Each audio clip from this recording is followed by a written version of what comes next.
In this video, we're going to talk about my long-term review of the Ibis Ripley AF, a bike that has been out for a while now, and I've had a chance to put a lot more miles on this thing. I've thrown a lot at it, trying to figure out just what the deal is with this bike, who it's for, what it can handle, where its limitations are, and I've also made quite a few upgrades on here, as you guys can tell. That's where this video is going to come into play. So this is my long-term review of the Ibis Ripley AF, some upgrades I loved, and some upgrades that I might not necessarily, like I said, do again. What's going on, you guys? My name's Mo Awesome. If you are new to this channel, both my girlfriend Hannah and I live in a van full-time. We travel around documenting our adventures and sharing the stoke with you guys. We also do review videos, so be sure to be subscribed to the channel with the notification bell turned on to not miss out on any adventures or reviews.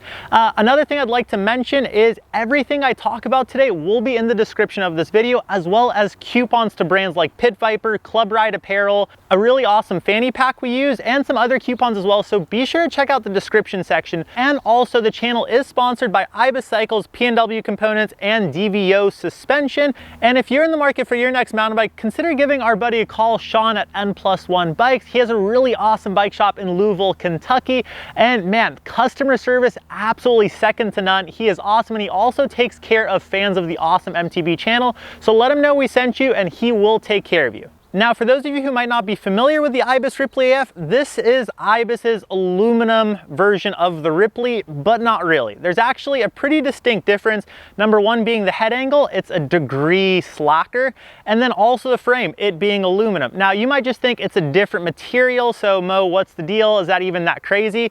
Actually, yes, because the frame is slightly heavier, you do get a different characteristic while you're out on the trail. And I mentioned this in the first release video.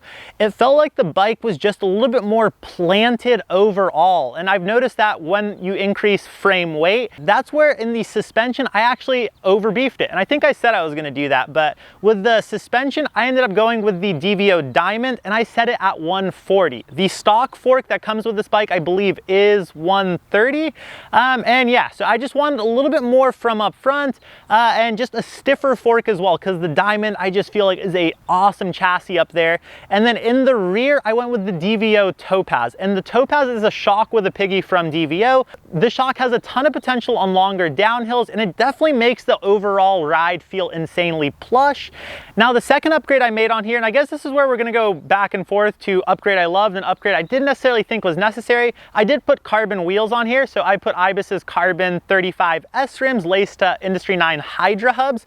And while I am a huge fan of this wheel set, I actually didn't necessarily think that I would do that again. I feel like if I had to do this again, I would have stuck with the aluminum offering from Ibis. That's the stock wheels. I'm actually a huge fan of that wheel set, and I didn't really feel that much of a difference with the wheels. I still can feel like they're carbon wheels. However, on the carbon Ripley, I just feel like that bike is so light that I really want to put light wheels on that. And I just felt like the aluminum wheels would have been fine on here.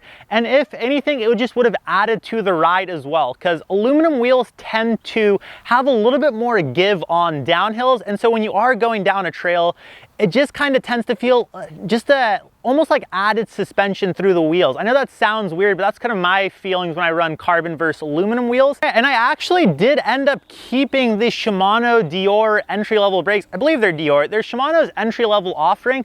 I was actually fairly impressed with these things. However, I did upgrade the rotors to Shimano Ice Tech, and I felt like the Ice Tech rotors help these brakes out a ton, especially with cooling. All right, so now that we've gotten the upgrades out of the way, let's talk about the overall ride. So in terms of climbing, now I know you guys have heard me say in this video that you do have that weight penalty from the frame, and that is true when you get on the trails.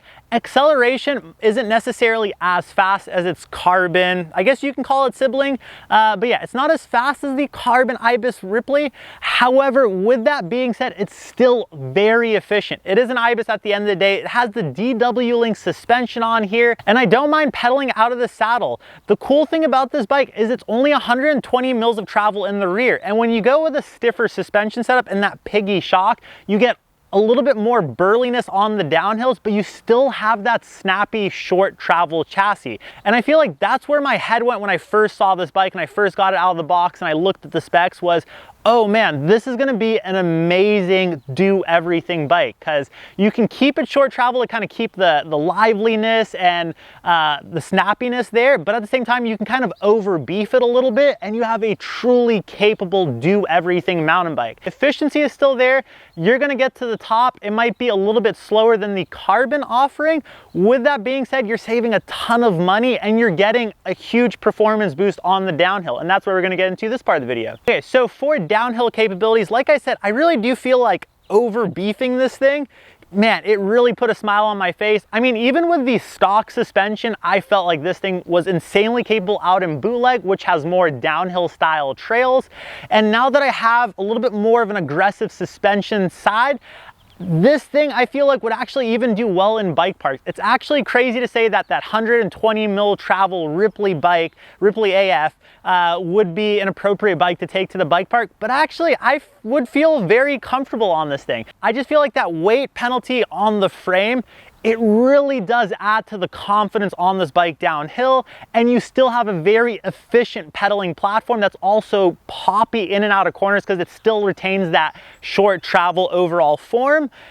At the same time though, you get that confidence and the stability of a bike that would have, I would say, 20 or 30 mils more travel than this thing actually does have. And on paper, if you look at the head angle, I would say the head angle actually sits very similar to those bikes. So I actually think the way I have it set up, it actually might be on par with my carbon Ripmo. And it still feels different from my carbon Ripmo as well. And that's something that I really do like that Ibis does, is they make each bike have a purpose. It kind of feels like every bike in their lineup kind of falls into the category above it and below it, excluding the Haka. I'm sure you could take the Haka down some gnarly downhill trails. I probably wouldn't. But yeah, like I said, I just feel like this is almost like a Ripmo and a Ripley had a baby. You would get this, but different.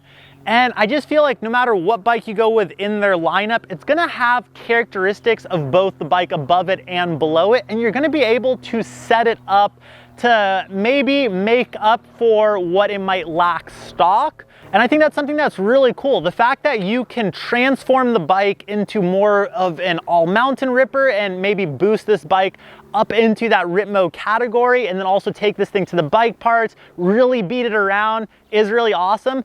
And you can also lighten this thing up a little bit and you still have that overall short travel form. So I am very impressed with this bike. I think the person looking for this bike is probably looking for that one bike to do everything, or maybe they're a desert ripper and they want to go with a carbon bike, but at the same time they might live in bootleg. If I was in bootleg, I would be strongly considering the aluminum offering of the Ripley, just because I feel like this is the perfect bike for out there. And also that place seems to want to destroy anything and everything that comes into contact with the trails. And yeah, it's just the aluminum frame, the overall feel of this bike. I feel like it's a true all-day bike. And if you wanted to have that one bike to do everything, I would strongly put this at the top of the list. So, but I am curious into what you guys think. Is the Ripley AF in your future? Do you guys have any questions I didn't touch on in this video? Any comments? Let us know down in the comment section. Also, if you guys can hit that like button, it helps out the channel a ton. A lot more reviews and videos and adventures to come. We're actually gearing up for a huge adventure soon, so be sure to be subscribed with notifications turned on. And until next time, you guys, ride awesome. Woo!